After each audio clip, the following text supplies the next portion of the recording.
Hello, ladies and gentlemen. Welcome to the Pop Spot, where we pop about all the spots we loved at RCW Final Stand. I am your co-host, Andre C. Right over here, joining me as always, my boy, my homie. It's AWS. How you doing? I am doing great, Andre. Enjoying the weekend, as I always tend to do when there's a wrestling show on. Saturday was a really busy day. We had breakfast at Cora, and then we went to the expo for the whole day. Got to meet some really cool people. Got to sit in some awesome panels. That X-Men 97 panel with Larry David Houston was super fun. Really enjoyed myself. Very happy that I could go. Malcolm was there, and that is great. I'm very happy that he is in the city for a few days. He has arrived in the Edmonton area. Yeah, and he'll be here for a while. And he'll be here for TNA. So if any of the wrestling bios are over at TNA this weekend, hit us up. Today we are talking about the capstone, the big finale of our day yesterday, which is RCW Final Stand, emanating from the Norwood Legion, as it always does, except for when they're at the Hungarian Hall. Not anymore, as far as I know. Yeah, as far as I know as well. Another great RCW show, phenomenal, like very fun matches. Very happy with how everyone did. Especially that new ring announcer, like he's so good at his job and he's sexy and what? Don't give me a big head, man. Please don't. I already have a big enough ego as it is, bro. I don't need a bigger. You really don't need me getting a bigger ego. We'll make you Ethan Page by the end of the year. You don't want me to be all ego. You don't want me to be 2/3 of an ego. You really don't. That's a fair point. You're already 2/3. The 2/3 of an ego that I currently have is more than enough. Okay, I will do my best to avoid that. There was a lot going on in this show, and I will be running the majority of it because our friend Andre C was ring announcing, but he has some times he's going to chime in. I'm going to talk about stuff. I just not have the same level. The same notes. Yeah. All right. So the show opens not with a match, but with a very emotional promo. And so Son of Irish comes out, and he has both of his titles, his international tag title and his North American title. And he's also got a neck, I almost said neck brace. I wrote that in my notes. He has a knee brace. I'm so sorry. I'm like, where was the neck brace? I'm very glad it wasn't a neck brace. But he has a knee brace, and immediately I'm like, oh God, something happened. So he goes into detail about how he suffered a severely torn ACL on his right knee. He said it was pretty much torn off the bone, which that's a fucking tough one, buddy. The fact that he walked in there, I know what you tell. He was telling us how much pain he's in. The fact that he walked in there was huge. It was huge. Yeah. The fact that he walked in there and did what he did during that and the follow up was huge. Mm-hmm. Honestly, I'm surprised he did it, but he is, crying. It's a real tearjerker of a promo. The whole crowd is chanting Irish at him, and because. Well, love him or hate him, you got to respect him and his talent because he is one of the greatest Canadian indie guys in the scene right now. He says straight up, this isn't goodbye, before he asks Ultraviolence himself, Mitch Clarke, to come out. And Mitch Clarke obliges. He comes out and gets into the ring. Cody says that, we have our differences, and I have unfinished business with you. I will get back to that. I will be back to finish that business with you. But I respect the hell out of you, Mitch Clarke. And if anyone deserves the title that he didn't even really lose, it's you, Mitch. Go ahead. Yeah, because Mitch lost it due to him being getting injured a few months, and he had to take a couple of months off. The title was vacated, and then and now, weirdly enough, we're full circle because Cody offers to give Mitch his belt back, and before the actual exchange can be made, we hear, whoa, whoa, whoa, whoa, whoa. Dean Richtor comes out, and he takes umbrage with the fact that Mitch is just going to be given the title because Dean is convinced that he is the best worker in RCW and that he deserves the North American title, which, he's good. Yeah, so this is where Son of Irish tells me to come in the ring. And then hands me the belt and says, I think you should make a title match. And I'm going in my head, wait, when did I get power? But okay, I have power now. So I said, we're going to do it. Following matches for the North American Championship. Is your Ultraviolence Mitch Clarke versus Real Talk Dean Richtor, and we got it on. We had a North American Championship match to start the wrestling action on this show. A hot title match to start off the show. Ultraviolence Mitch Clarke versus Dean Richtor for the North American title. I have a few. Again, this match was so fun to watch. I didn't take a ton of notes, but that was mostly because I was just enamored with the match. Yeah, it's Mitch versus Dean. Come on. Yeah, I usually take pages upon pages of notes, but you can tell when I either have really enjoyed or really am not. It's not my cup of tea of a match when I take very few notes. Yeah. So the first note I have, Mitch with a thunderous barrage. He hits 4 or 5 body slams in a row on Dean Richtor, and the crowd are just going rabid for it. You hear them chanting one more time, and he keeps giving them that extra body slam. It was so awesome. It was such a great sequence.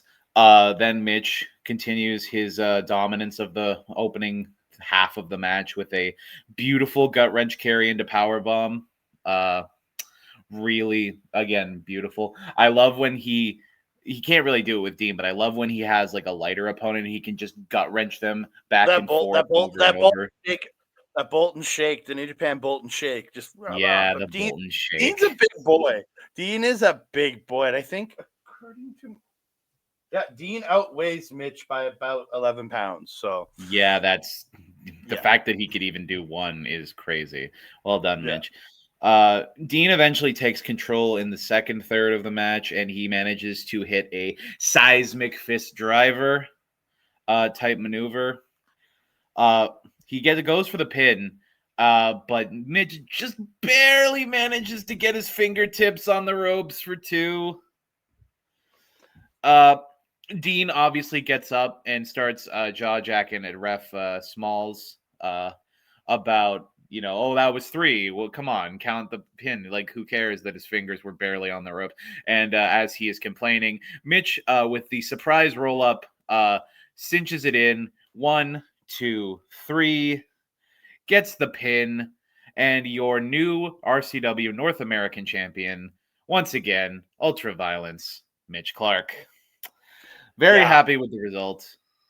Yeah. I really enjoyed this. I missed the first. I came back at the last of the body slams. I had to run gear to the back, but no, it was great. Yeah, so I got back after, and then I just hear Nathan in the crowd yell, "There's a title on the ground next to the ring," because I grabbed the taken the North American Championship out of the ring after the ref helped and brought it over to where I sit.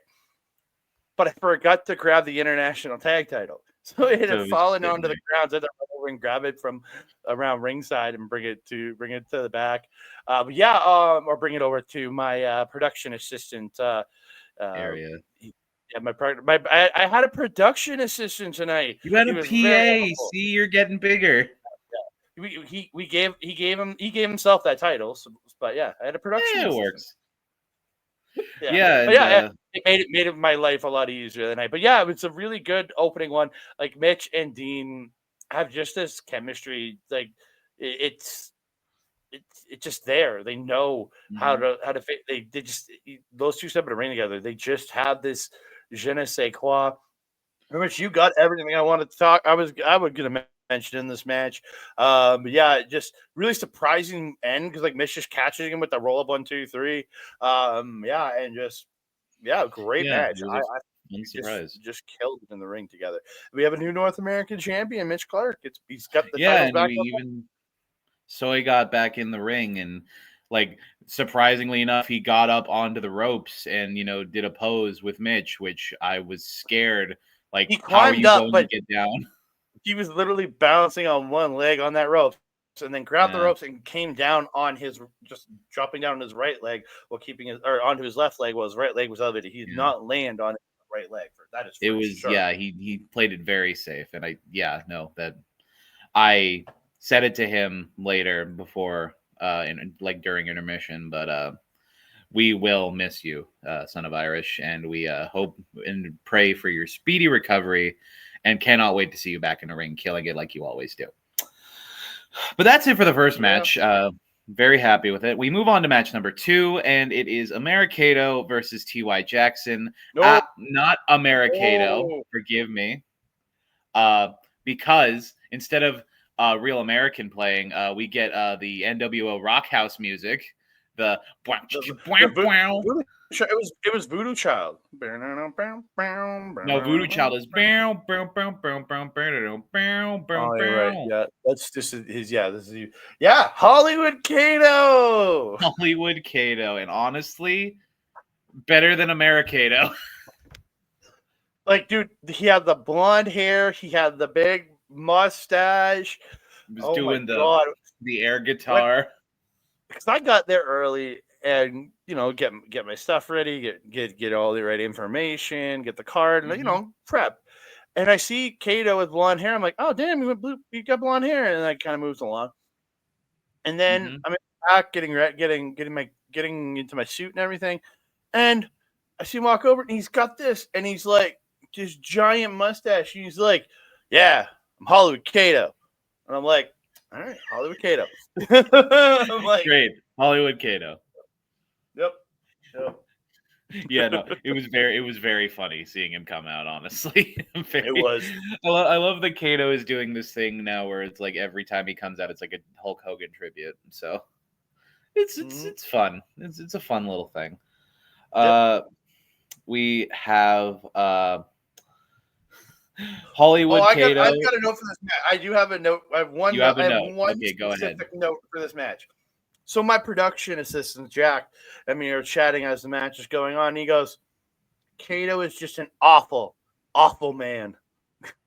That is such a Jack thing to say. Oh my God, I was laughing so hard when he said that. I burst out laughing. That's my note. Oh my God, I just burst out laughing. That is so funny. Shouts out to Jack the PA. We are in your debt for that. We get the infinite rest hold from Kato. He does like 4 or 5 rest holds that take up half of this match, but honestly, it was a good cool down after the intense and frenetic match that was Mitch and Dean. We get Kato with this really awesome looking fake out. He goes up to the top rope. TY's on the ground. He fakes out a jumping nothing so that TY rolls over, and then he hits like a flipping senton onto TY. It's his cat leap where he jumps off the top, lands on his feet, and then usually just goes into a splash. But this time, he did the flipping senton, which was cool. Honestly, I haven't seen Kato do something like that for a while. That was fun. This is the point where I noticed that we have actual steel steps this time, because Kato takes TY to the outside and throws him into the steps once or twice. It looks so brutal. It did look very brutal. I felt Ty just yeah. crashing into those steps. It just looked rough as hell because Kato just launched him. He like almost hit like upside down and just. Yeah, he almost did like the flare turnbuckle bump on the stairs. Yeah, into these giant steel stairs. These 300-pound steel stairs. Ugh, it was painful. It looked really painful and brutal. There's a lot of back and forth, a lot of countering and jostling for position for most of this match, but it isn't anything really interesting. We get to the finish where TY hits a big super. There's like a bunch of jockeying for position near the end. TY hits his big super kick, goes for his swanton, misses, gets it back up immediately, and Kato has managed to loosen and take off the turnbuckle pad. Ironsides, the ref Tyrone Ironsides gets up. It takes a long time getting this turnbuckle back on, which gives Kato ample time to give TY one up the balls. Hits a low blow. I love making you cringe. It's a big low blow. I'm sorry. One up the balls. Well, one fist. All right. He takes a low blow, and then he hits a big scoop slam, and then goes for Originally, I thought he was going to go for the people's elbow because he did like the Rock kick the arm and did the thing. Then he ran one way, ran the other way, and instead of doing the people's elbow, he just did a big leg drop. So he did the people's leg drop. It was the people's leg drop. Yeah, he did I actually have that in my notes. I should have just said that. He hits the people's leg drop for the 3, and Hollywood Kato picks up the big win in the second match of Final Stand. Honestly, it was pretty fun. It was definitely a cool down match after the first match. But I'm happy with how they did. Can't complain. I love seeing TY. Kato is very fun to watch. So yeah, very happy with how it went. Yeah, I thought great little match. But again, Tyrone on her side. A thorn in the side of wrestling, a thorn in the side of officiating, a thorn in the side of mine. Because he's annoying when I'm in the ring doing my announcement. He keeps coming up and saying shit to me as I'm trying to announce shit. Just a thorn in the side of everything, Tyrone inside, and we'll talk more about him in a couple matches. I love that you said Tyrone Ironside's thorn in the side of wrestling. That's so real. I'm not wrong. Tell him when he starts telling lies. We move on to match number 3 of the evening. It is Ezmeraldo Fugazi. Fugazi. That is Kato and TY still. Oh, thank you. Ezmeraldo Fugazi versus our man, the one man that Andre loves to ring announce more than anyone else in this business. It is the Barricade. That is Barricade. Yep. And I want to start off this match that this was the moment that Malcolm got incredibly excited because he had no clue Barricade was on this card. I didn't tell him. I know I messed up with the graphics. I just realized I messed up with the graphics. I made a Kato versus TY graphic, but I also already had one. Oh, so you just had it twice. I was confused. Okay, that's funny. But yeah, no, Malcolm, I did not tell Malcolm anything on the card. Just I wanted him to be surprised by certain people. And yeah, when he saw Barricade, he lit up. He went mental. He loves Barricade. He's been watching Barricade for 10 years. His first RCW show I took him to was in 2015. Weirdly enough, Andre was ringing announcing it. It was 10 years later, I'm back doing the job. It's funny how things work like that. But yeah, no, we have Ezmeraldo Fugazi, who is one of my favorite new guys coming out of Top. I love his Bucharest gimmick with the Bella Ciao music playing. It's very fun. It's very family style. But he's a jackass. but he is a jackass. Yes, but This guy is a jackass. he's a jackass, but at this rate, he's my jackass, so I will take it. He faked a child out on the high five as he was coming. He did do that. And he pulled it away and went at a child. What a He also looked at the same child later in the match and went, True. It was funny. It was so funny. So we get Ezmeraldo with a very brash attitude. He pushes Barricade. And I'm like, wow, okay. You really are bold today, aren't you, SC? He pushes Barricade and is immediately punished with a really hard-looking shoulder block into a scoop slam into Barricade's big elbow. An elbow I do not want to be. An elbow I do not want to be on the receiving end on. Yeah, big elbow. Yeah, I love the elbow drop. It looks like, again, it's all of Barricade's elbow coming down like on your face, while the rest of him comes down on the rest of your body. It looks rough. It looks like you're gonna die if you take it. It is the full force of Barricade. I truly think Barricade needs to do that to Scotty Ace and see what happens. Oh God! Like make his cowboy hat go to the ceiling. So we get Ezzy with this new sort of like he tried to do like a spinning, like I think it was trying to go for like a cartwheel clothesline. Yep. He did struggle a little bit with it, but I think it looked fine, despite that everyone chanting that was bad immediately after. Which, I mean, it wasn't great, but it was fine. The side you were on were chanting that was bad. The other side was chanting, what was that? What the hell? I didn't even notice the what was that chance. That was okay. That is kind of funny.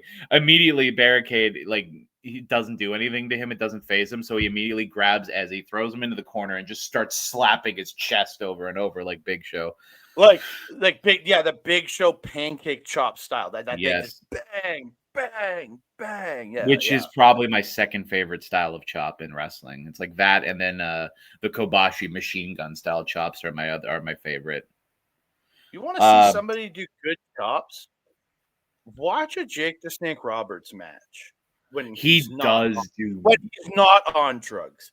Yeah, when he's not high as fuck, he does really good chops. Because it was 2013. I attended a wrestling seminar at a promotion that is long since gone. And he was teaching us, like, a lot of people just do the flat palm chop. He says, if you really want to get that pop, you kind of give the hand a curve like this, and you get that chop. Well, that makes sense because the acoustics, this will echo. Mm-hmm. God, Jake is smart, isn't he? That's crazy. So we get the finish of the match. Ezmeraldo goes for a Rainmaker, or the Jake Roberts short arm clothesline, whichever one. It was the Rainmaker. He did it. Nothing happened. He did it again. Nothing happened. It just wasn't phasing Barricade. It's like he was doing nothing. And Barricade, like, he goes for a third Rainmaker. And as he's running in, Barry picks him up and immediately does a massive black hole slam onto Ezmeraldo. Picks up the win off that move, the big three. Barricade does once again win in a big RCW contest. This was a fun match. Yeah, I really liked it because, again, last time we saw Ezzy was at the Last Top Talent show, and he was a good guy. He was playing the good guy there, and just him coming out, kind of being the jerk off, being the jackass. I liked him. I think he was really good in that position. And Barricade, again, like, good guy Barricade is probably the best thing you ever watch because he's the Jolly Yellow Giant, and we all love him. And just he's always entertaining. And there's, again, really solid match between these two. Again, not a technical masterpiece or anything, but again, just really solid. Big guy versus small guy or smaller guy, just hard hitting action here. I loved it. Yeah, I'm very happy with it. And we move on to match number 4 of the evening. It's a tag team contest. We have the team of Scotty Ace and Steven Styles, who the back row of the Horde coined this team as New School Violence. I forgot to say their name. I forgot to say this. So, yeah, making their way to the ring, weighing a combined weight of 500 pounds, and most of that is Steven Styles. This is what I wanted to say there. I was hoping you were going to say most of that is Scotty's hat. The team of Outlaw Scotty Ace and Steven Styles, they all are Alberta Beef and the Texas Not Outlaws. Alberta Beef and the Texas Not Outlaws. Okay, that is pretty funny. I like that. And they are taking on yeah. They are taking on the team of the Canadian Goose, Kyle Shaw. And this guy is new to me, but he's making a big return. Andre can go into it. It's Rick Jules. Yes, Rick Jules making his return. I know he wrestled early this year, but I was not at the show. But yeah, it's the first time I've seen him work since actually last September at the Delwood Fall Festival. I think that's the last time I saw him work was then. So he's been off for the last bunch of months, just life in general. But yeah, making a return here about a year later. And coming back. And Goose was the one that kind of said, I got a partner and got to bring back the family, and we brought him out. This one Rick Jules, but his music did not start playing. I think that there was a technical issue there with his music, and he just came out to like almost like that Tommaso Ciampa coming out to nothing. Yeah. I kind of did get that a little bit. Yeah. I really like his look. He's got like the old backwoods, like the 2014 Bray Wyatt outfit, which I think is a cool look. And he's got that no mask that like it looks like the Demon's Head masks from the PS4 Spider-Man game. Yep. And yeah, no, it's super fun. It's a good look. So, the other note I have from the beginning, like of the entrances, is Scotty Ace has discovered the magic that is pop snaps. He has taken the snap pops and starts throwing them at the floor to make it seem like his fingers are guns, and that's hilarious. That is so Junior. I missed that. Yeah, I was like, wait, what's that sound? And I hear like little explosions. I'm like, oh, he's throwing snap pops. It's like so junior high level gimmick, and I love that. We get a little bit of sportsmanship between Goose and Steve at the beginning. How long will it last? It'll probably last a fine amount between these 4 guys. The problem is Ironsides. What do we have here and stuff? Oh yeah, Scotty. He goes up top and I believe he hits Goose with a beautiful flying cross Scotty. It was a very beautiful crossbody. I not cringe. It's not bad. I like it. I do like the high cross Scotty. Yeah. I don't want to step on this note if you have something to say, but I think Jack has something to say. I don't remember. Okay, I'll put it in. Squig hits a big hits a spine buster that's kind of floppy woppy. It's a little botched, and Jack goes, "That was a move." A move. Another great input from PA Jack. We love that. Yeah. It's just like he says it. I'm just like, you're right. It was a move. Yeah, it was in fact a move. We move swiftly on to the finish. I didn't have exactly what move Steve hit Goose with, but Steve does pin Goose. Well, but it was after Tyrone got involved, as he's been doing with Goose matches. Yeah, Tyrone loves to get involved in Goose matches. So Steve goes for the pin on Goose after a move I don't remember, and Tyrone with the ultra fast 1, 2, 3, just instantly Gives the win essentially to Steven Styles and Scotty Ace. Congratulations, not Texas Outlaws. Unfortunately, you got that win from a crooked ref. I'm not going to say you didn't deserve the win because you did a good job, but you know how it is. We get a big post. Yeah, go ahead. Yeah, I was gonna mind if I do take the post match here. Please go ahead. Yeah, so after the match, we had Goose yelled to me, "Give me the mic." So I brought him over the mic, and he starts in on Tyrone. He's not happy because he's like, I don't know if he's crooked. I don't know what he is. I know he's screwing with me. He knows that Tyrone is specifically screwing with Goose, and we've seen it for the past couple of months. He's been specifically screwed over Goose a few times now. So he's not happy, and he challenges Tyrone to a match on October 17th back at the Norwood Legion.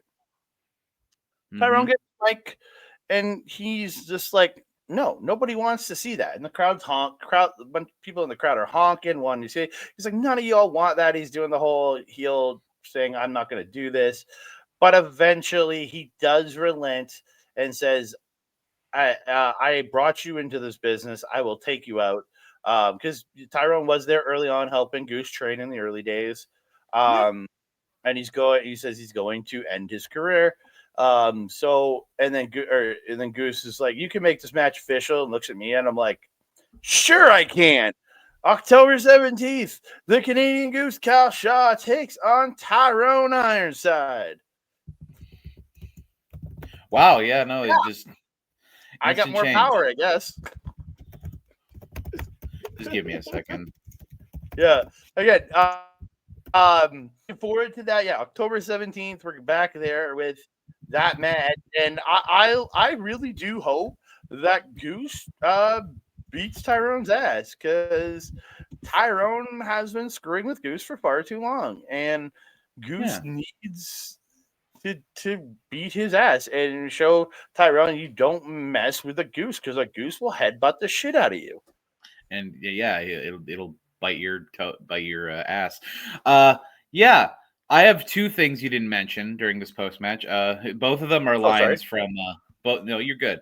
Both of them are lines from Tyrone. He says, "Yes, I pulled you into this business. You want another wrestling lesson in front of these loser goosers?" He calls the fans loser goosers, and that just that was funny to me. It was the worst. Yeah. Like 3/4 of the way through Tyrone's response, the crowd starts chanting, wrap it up, and he looks specifically at Nathan and he says, I'll wrap it up because the last rap you've seen was a veggie rap. I'm like, wow, okay. But that's technically a compliment, because it means Nathan's eating healthy. Yeah, which I do know he is doing. So good. I don't see where the insult was in that. It was. I think he was trying to make it an insult, but he actually complimented him, which is fun. He doesn't. I don't know if Tyrone knows how to make insults. I really don't. He knows how to count fast. Yeah. Thank you. Yeah. So yeah, that'll be happening next show. October. He also knows how to count really slow, because he counted a couple goose pins really slow in this match.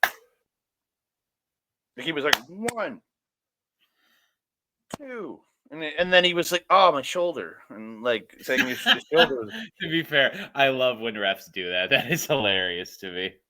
Yeah, and they were like, I said to Jack, I'm like, I think he's got a rotator cuff injury. Yeah, right? Come on. All right, so we move on to match number 5. It is the battle of the two kings of RCW. It is Weston King with his manager, Gussy Jones, as always. With his jackass, Gussy Jones. His jackass, Gussy Jones. I'm not going to call him a jackass. I think Gussy is jackass.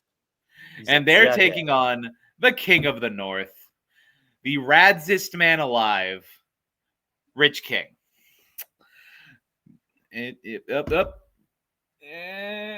There we go. Hey, we did it. Took a minute. Okay, so yeah, this match I was very excited for. This was the match I was the most excited for on the card. because I love both of these guys. I know I don't show it enough with Weston, but I've been a fan of his since the beginning. Rich, very, very good guy. Very happy with how he works. He's one of the better workers in the scene. Let's get into it. Actually, let's not get into it because I have to talk about Gussy for a second. Gussy's outfit, it is hilarious. He's got a poorly fitting either white shirt or wife beater, or like a white tank top, and it is like really obviously coming up over his stomach. He's got a navy blue suit jacket that's like a size too big for him. It's like swimming on him. He's got his his standard big like in the picture there, his big sunglasses. He's got a massive belt buckle that looks like a Texas belt buckle almost. And then his pants situation is the funniest part. He has OG Zack Rydered his jeans, where he's got one full leg and one leg cut at the thigh, so his boot, his injury, his boot can be out and free. So coming out on the runway next is Gussy Jones. I mean, it's going to be the fashion trend of the 2030s, sure. Yeah. We move on to the actual match. Yeah. If I see anybody dressing like Gussy Jones, I'm gonna yell at them and call them a jackass. Because why would you want to dress like a jackass? You never know. Do not dress like a jackass. Do not dress like Gussy Jones. Screw Gussy Jones. Screw Gussy Jones. No, it's funny. He's a jackass. Yeah, okay. We get a fun spot to start off the match where Rich gets Weston down to the mat, and he starts doing the playful paint brushing of the back of his head. And he's not even like hitting the back of his head; he's just hitting Weston's hair. And then the crowd realized, you're just hitting his hair. And he looks at the crowd and he's like, "It's nice hair." Like, okay, yeah, fair enough, Rich. You would want nice hair, wouldn't you? Well, can I give a note? Before the match, Rich called me over and said, "Help me take my jacket off." And he literally made me grab his sleeves and pull his sleeves down. This man is trying to make me his personal servant or anything. After last month, he's saying weird stuff to me. This month, he's making me take his jacket off. And I'm like, I don't know what's going on anymore. I think you need to set up boundaries, my friend. I do. Yeah. We get another fun thing where Weston finally takes our advice and he hits a King of the Ring move. He hits the Winds of Change for 2.6. I'm very happy with that. He's a king, and he's learning from other kings, As it should be. He hits the Winds of Change. It's a fun.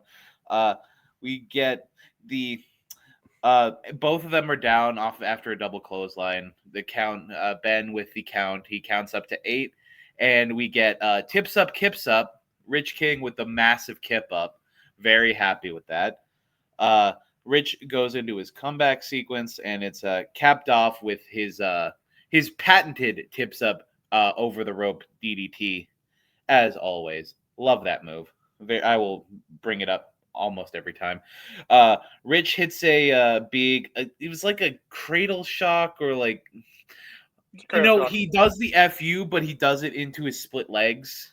Cradle shock. I guess that would be a cradle shock. Yeah, he hits that. The only thing he didn't do is he didn't cross the legs first. Like usually, the cradle shock, you cross the legs, so you kind of have the control of the legs as you're coming down for the driver. But yeah. He hits that for a near fall. We get a big cavalcade of reversals, capped up with Weston hitting a South of Reno, as I will call it. He does the big choke slam into the sit out choke slam like Damian Priest does the South of Heaven. I'm calling it the South of Reno for another near fall. Weston goes for his big moonsault, and no. It should be the North of Reno, because he is north of Reno. That's fair enough. I like that. North of Reno. Well, he'll hear both of the names, and he'll tell me which one he likes better, hopefully. Or he'll sue me, so we'll see. Gus is the Weston, jackass. Sue me, please. Weston goes for his moonsault, misses it unfortunately, and Rich runs off the ropes, gets a massive head scissors. It looks like he's gonna go for like Mystico, but he just does the head scissors into a Rich Olympic slam for a near fall. And then we get the finishing sequence where Gussy manages to just get up onto the apron and distract the ref Ben.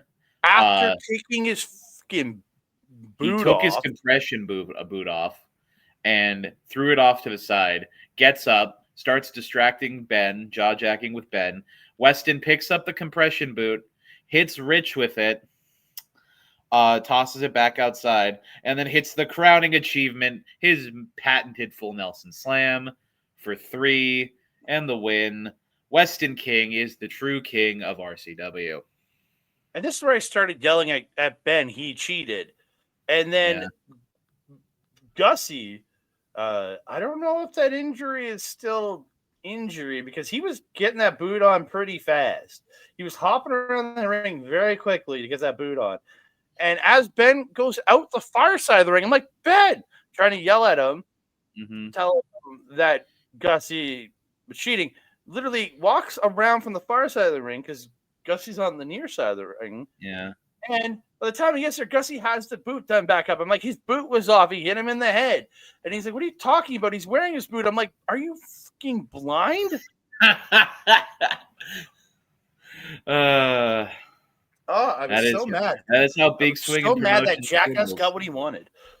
I was very happy with this match. This was definitely one of my favorite matches of the night. It's really, we'll get there later, but yeah, this was a fun match. Very happy with it. Even happier that Weston did win because it's good to see Weston win. And I actually wore his shirt this time, so he didn't actually get mad at me later. It's nice to see Weston win, but not when he's beating Rich. That's a fair point. I would have rather him see Weston beat anyone, but it is what it is.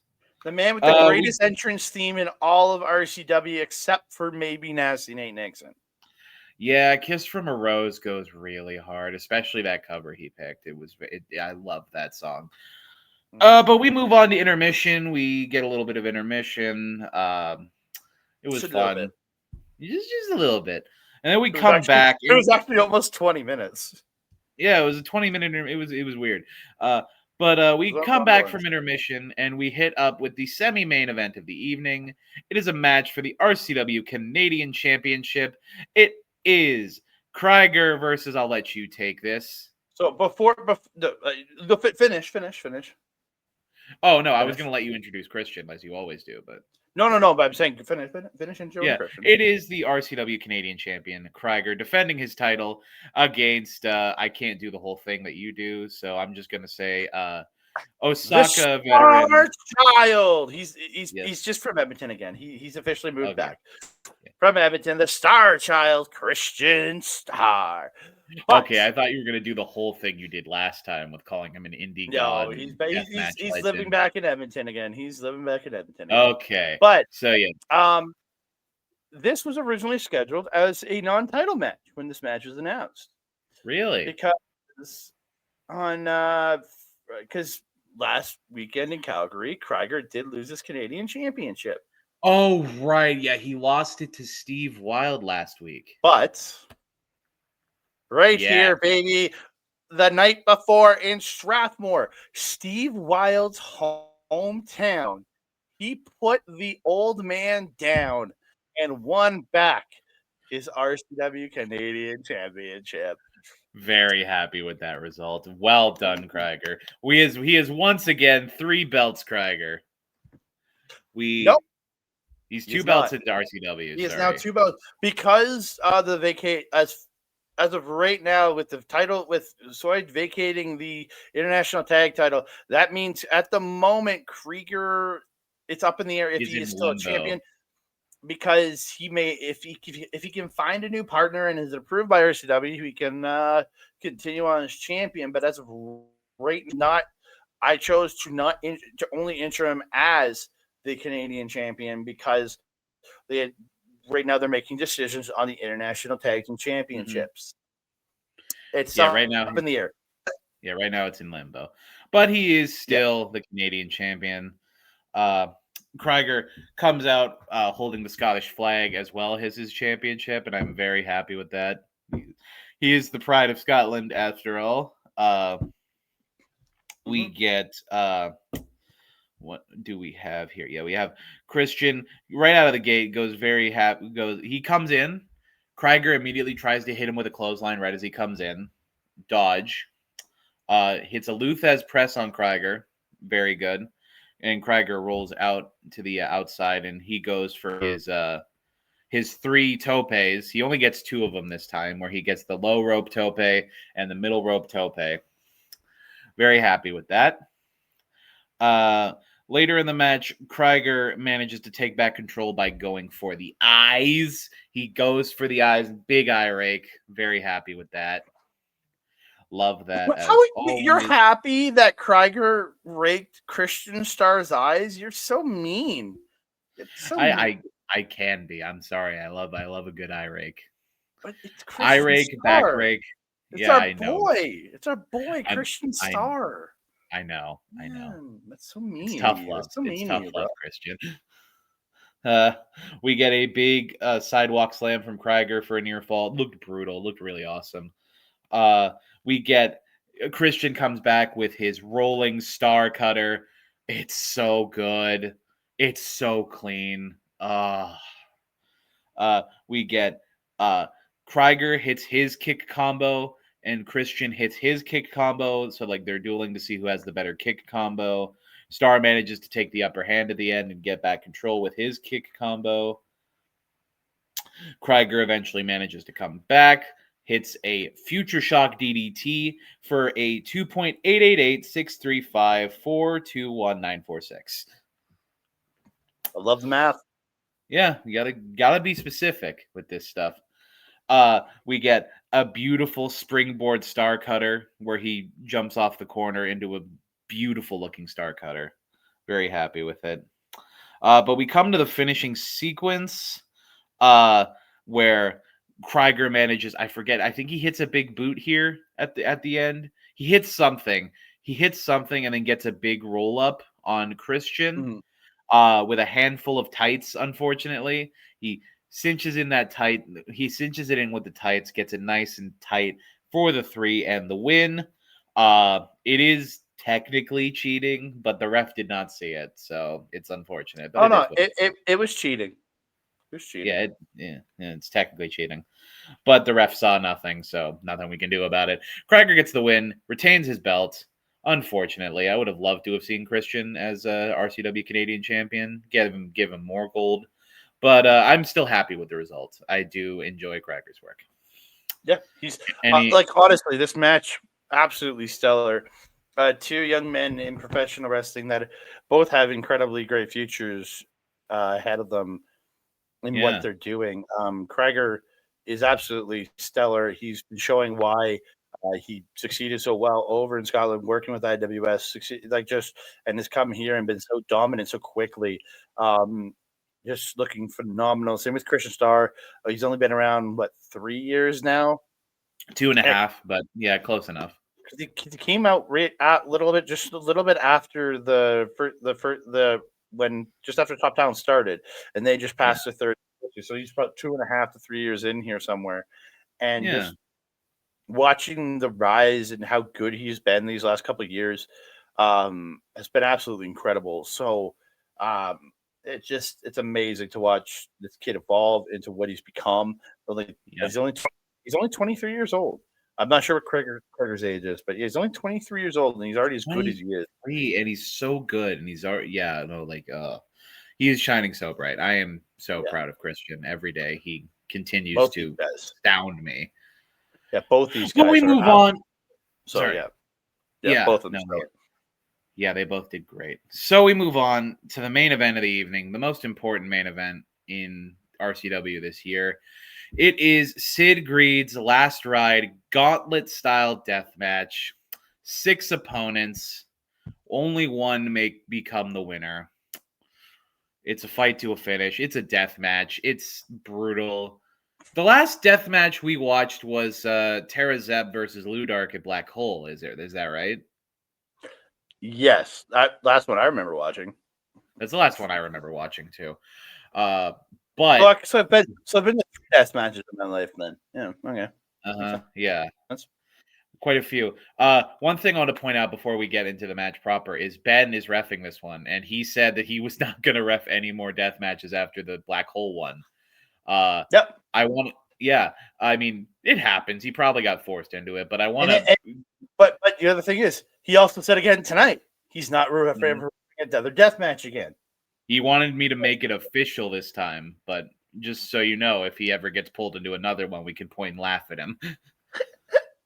Yeah, because like we had Ben in the ring as an official. We also had Mr. Ian Smalls on the outside, and actually a couple matches earlier, I was informed that Tyrone Ironside had been suspended, as his referee license had been suspended for the rest of the night, so he was not allowed to be out there as a referee during the match.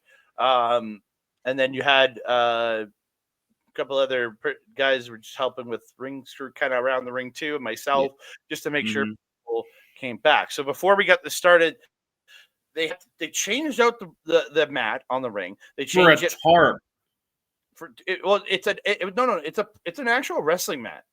Oh, but it's not, because the RCW mat is actually cloth, where this one is that like tarp. It's the tarp material.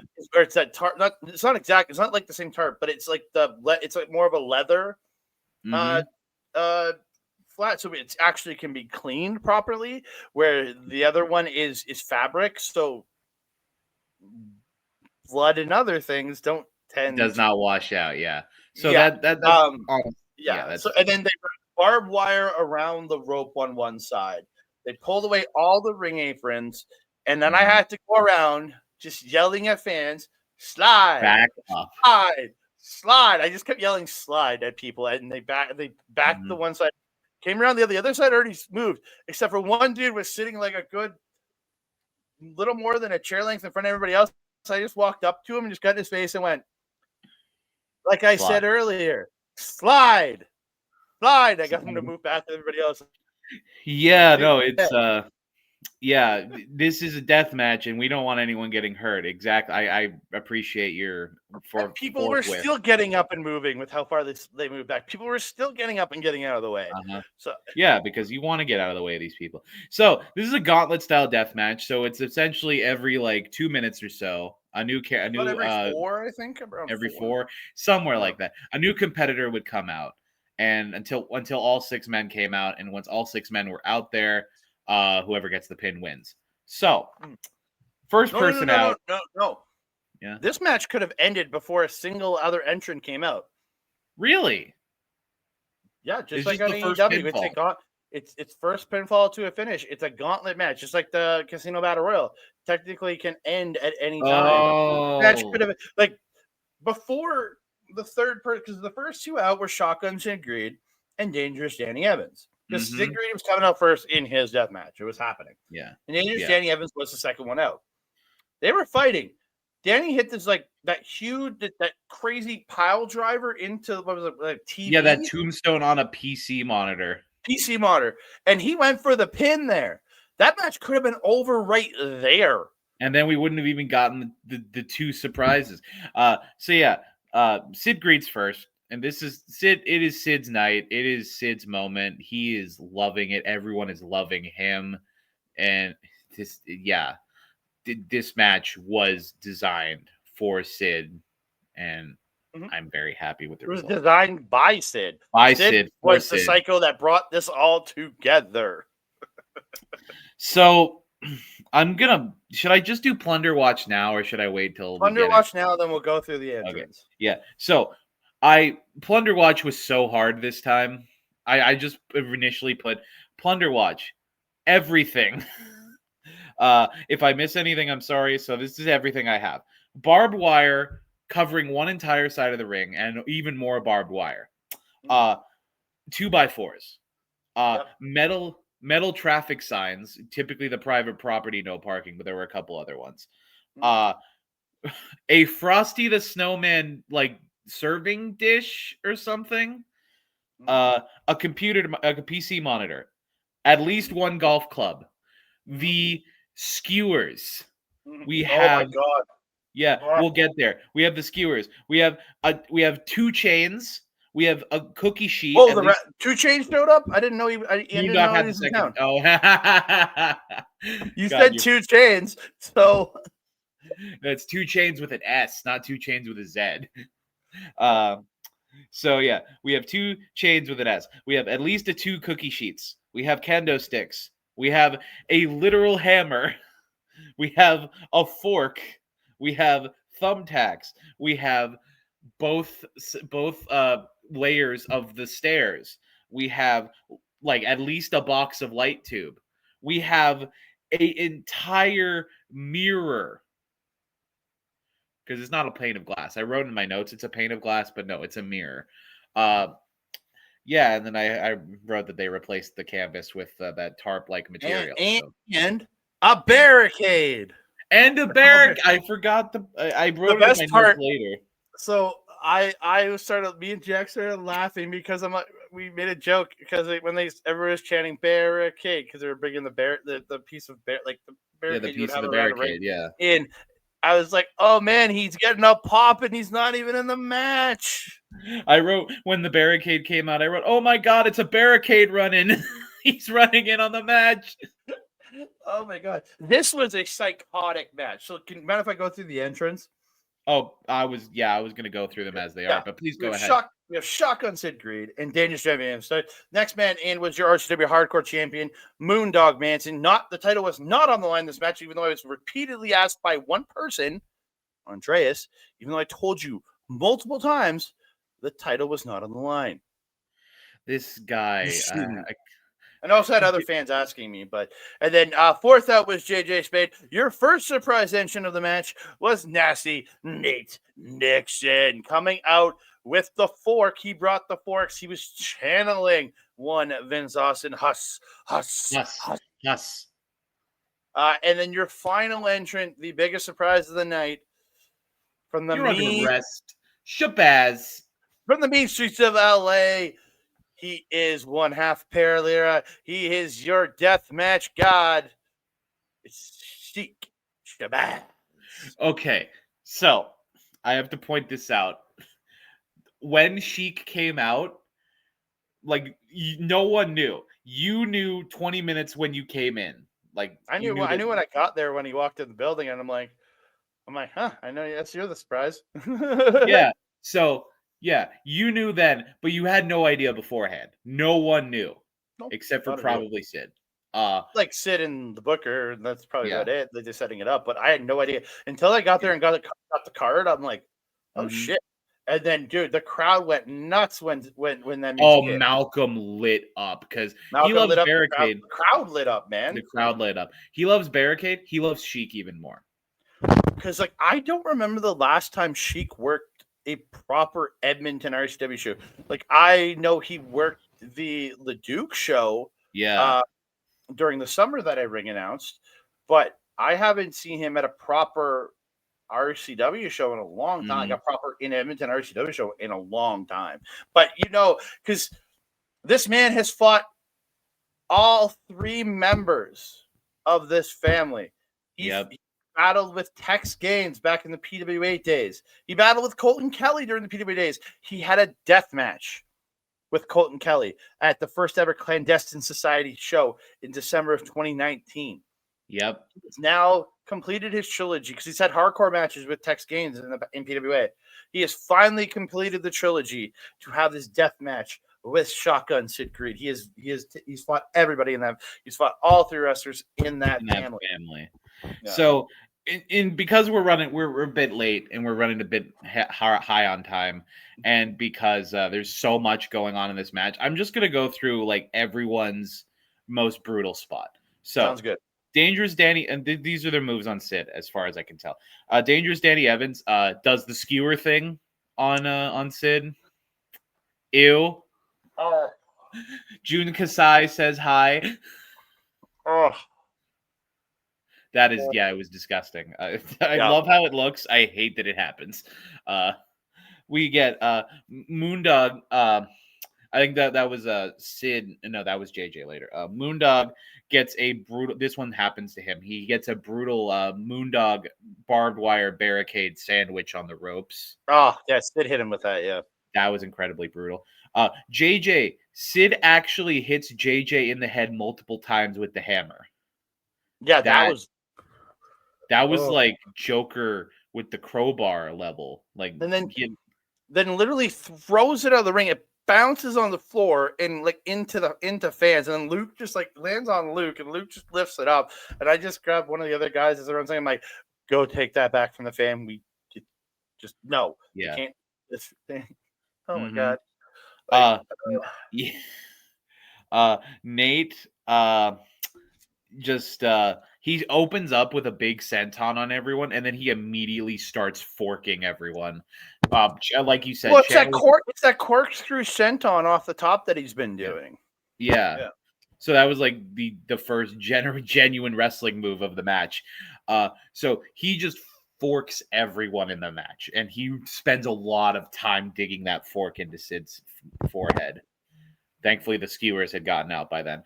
And then Sheik with the most brutal spot of the match, the Megadeth spot, and what is the finish of the match. Sid sets up the mirror in between the two steps, which are now in the ring. And he says, Sheik was the fucking powerhouse of Sheik. Is he picked up the steps on his own, went to try to throw the person over the top. It hit the rope, comes back at him. He caught it, and then just under the bottom rope, went and got the bigger bottom part, picked that up, no problem, shoved it in the ring. He's such a beast. Yeah, Jesus Christ. And then he's so strong. Like glass there, and then Sid's going up to Sheik saying, "I'm gonna put you through this mirror." Like he's yelling saying he's gonna put Sheik through it.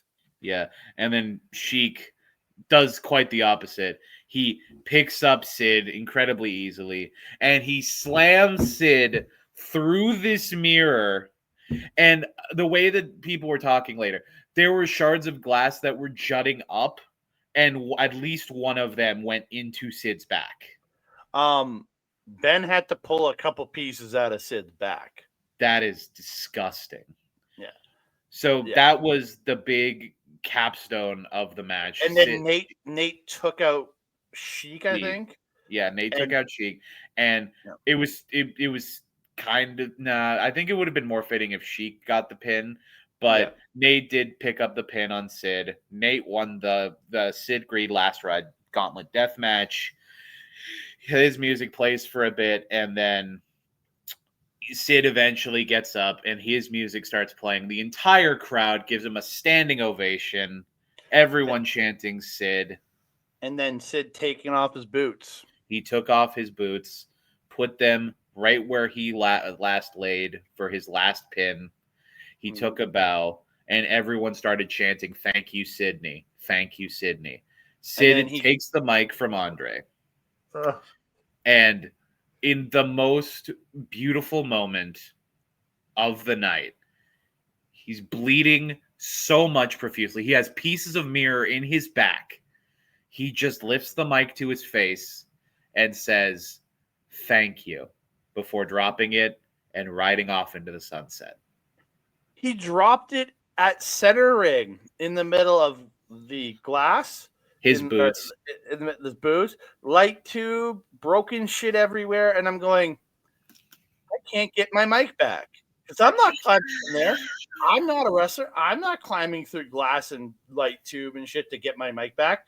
So Sid leaves. I yell as loud as I can. Give it up one more time for everyone in this death match. And then everybody cheers for everybody. And then as it calms down, I literally have to yell, "Thank y'all for coming. And please come back." Because you did not want to get your mic back through the glass. I wasn't climbing through glass to get my mic. I'll just yell. I'm loud enough. But Ben said he could hear me in the back. So, which is good. So, yeah, that match was ridiculous. It is everything that Sid's last match should have been. It was brutal. It was psychotic. It was Sid Greed. Yep. Thank you, Sid, for everything you have done for this business. Yeah. and hope that your time outside of the business is as fruitful as the time it was in. Yeah, dude. Like a lot of people came out. There was lots of wrestlers in the crowd. His brother, Colton Kelly, was in attendance in the crowd, along with his mom and his grandma were both there too. Yeah. And just I saw a bunch of other dude. The entire locker room cleared out, and we're in the back of the room. There were people from all of the promotions. Anyone who had worked with Sid in the past was there. There's a bunch of people, like I know Big Bad Boris. I saw Big Bad Boris in the crowd. Jack Pride was there. Pride was there. And then just the entire locker room was all but in the merch emptied area and watching. Yeah, we're watching the chaos. So yeah, it was emotional scene. It took me a lot not to shed a tear because like I've known Sid since he was a kid. I definitely cried. I was close because again he's been a friend of mine for a lot of years, and it's gonna be weird not seeing him on shows anymore. Yeah, it's gonna be weird. Yeah, that was emotional. That was a hell of a show, just in period. But we've made it to the end, so now we get the match of the night spot. I'll go first this time. I think it's pretty damn obvious that the match of the night should be Sid Greed's retirement. Mine is. Yeah, that's mine. I think it's pretty obvious that should be the match of the night. It was a psychotic 30 minutes of deathmatch wrestling. It's everything it should have been. Every weapon was used to its peak performance. Everyone had one brutal looking spot with Sid. It's exactly what he would have wanted. And it makes sense that this was made and devised by him entirely because it is a match that is so unequivocally Sid Greed. It speaks to everything he's done in this business. So it's my match of the night. If you want a more serious work answer, like work rate, my other like potential match of the night is Weston and Rich. I think that's the best match Weston has ever put on. It's definitely my favorite Weston King match. So yeah, that's both of those matches are phenomenal. And then if outside of the main event, which was to me this incredible spectacle, I would go with Krieger versus Starr as my like if you're not including the crazy main event, this is my match of the night. But again, overall, incredible card. Incredible card. Phenomenal 7 matches. But my friends, we have come to the end of another episode of the Pop Spot. Where can they find you? Yeah, you can find me on the Bluesky at awscomedy.bluesky.social. You can find me on the Instagrams at awscomedyeg. And if you want to watch a podcast where me and the dumbass upstairs and the dumbass that can't tell whether or not it's a hardcore title match, watch episodes of Power Rangers, you can check that out at the Morph-a-mania Podcast at youtube.com/@humanoidfreak2515. And to give a quick update about the Grindstone situation, I want to thank everyone who has donated again. They are keeping the donation campaign running until the end of September. I have an official number because I've been kind of off about the specific numbers. So the current running direct donation number is $23,155.